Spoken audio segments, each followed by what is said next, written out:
नमस्कार दोस्तों, स्वागत है आपका learn with me Raj Sharma में। आज हम बात करेंगे 7QC टूल के बारे में। ये 7QC टूल है क्या? मैन्युफैक्चरिंग और क्वालिटी कंट्रोल में इसका महत्व क्या है? क्वालिटी इंस्पेक्टर के लिए ये क्यों जरूरी है? 7QC टूल कौन कौन से होते हैं? जी हाँ दोस्तों, 7QC टूल 7 होते हैं। नाम से ही पता लग रहा है कि 7QC टूल 7 टूल है, ऐसे टूल है जो क्वालिटी कंट्रोल में काम आते हैं दोस्तों। तो पहला है चेक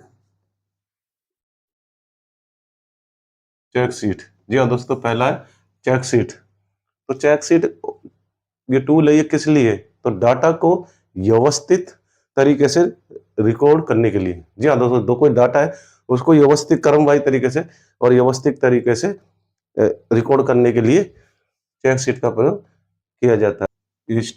हिस्टोग्राम।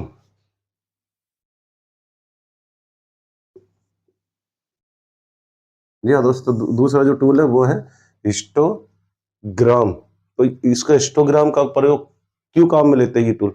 तो इसका है डाटा का वितरण, डिस्ट्रीब्यूट कर दिखाता है, डिस्ट्रीब्यूशन दिखाता है। ये हिस्टोग्राम है, डाटा का डिस्ट्रीब्यूशन दिखाता है। तो डाटा को वितरण कर, जो भी वितरण करा है वो दिखाता है इसमें हिस्टोग्राम पे। तीसरा है परेटो चार्ट।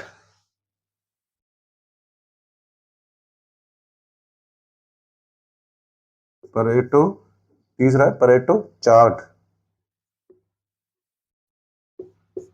जी हाँ दोस्तों, तीसरा परेटो चार्ट। तो परेटो चार्ट का मतलब ये टूल क्यों है? क्योंकि इसमें 80-20 रूल के अनुसार, जी हाँ दोस्तों, 80-20 रूल के अनुसार सबसे बड़ी समस्याओं की पहचान करने के लिए परेटो चार्ट का उपयोग किया जाता है। तो ये 80-20 का रूल का हिसाब ये है, अगर 20% समस्याओं पर अगर तुम काम करोगे तो 80% समस्या अपना आप सोल्व हो जाएगी। तो इसलिए परेटो चार्ट का प्रयोग किया जाता है क्वालिटी कंट्रोल में।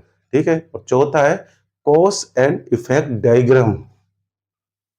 चौथा, वैसे कॉज एंड इफेक्ट डायग्राम को इससे नाम से पता लग रहा है, कॉज का मतलब कारण का।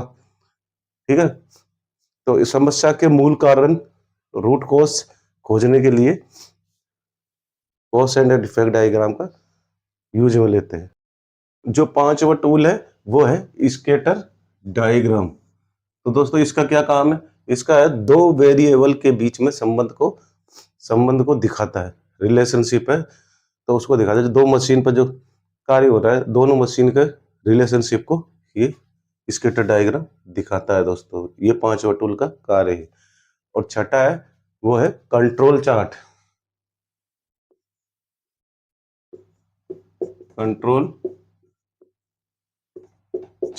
कंट्रोल चार्ट का कार्य क्या है? प्रोसेस कंट्रोल में है या नहीं, ये जांचने के लिए कंट्रोल चार्ट का प्रयोग किया जाता है।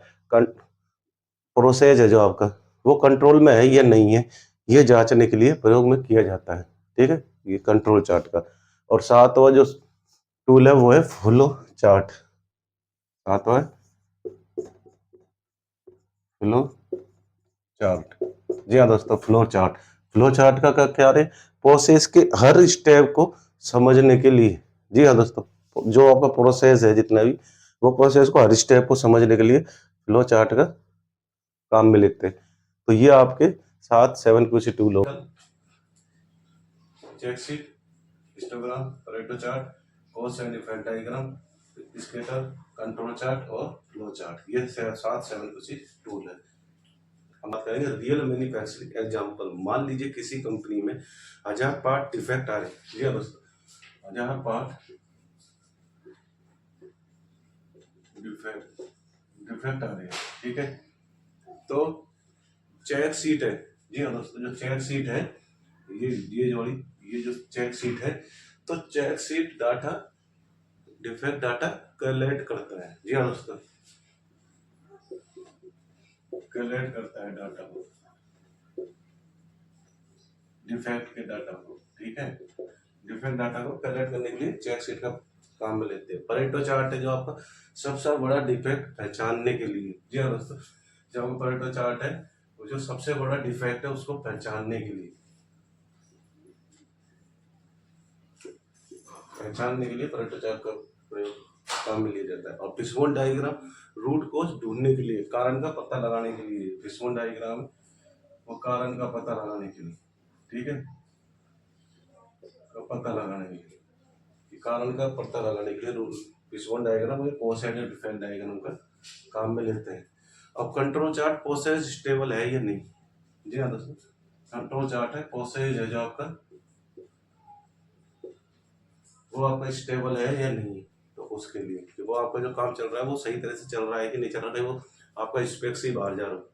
ठीक, तो इंटरव्यू क्वेश्चन, तो सर इंटरव्यू में जो क्वेश्चन पूछते हैं वो क्या है, 7 टूल क्या है, ठीक है, परेटो चार्ट का उपयोग क्यों करते हैं, फिशबोन डायग्राम किस किस लिए उपयोग होता है, कंट्रोल चार्ट टूल हर क्वालिटी इंस्पेक्टर के लिए बहुत जरूरी है।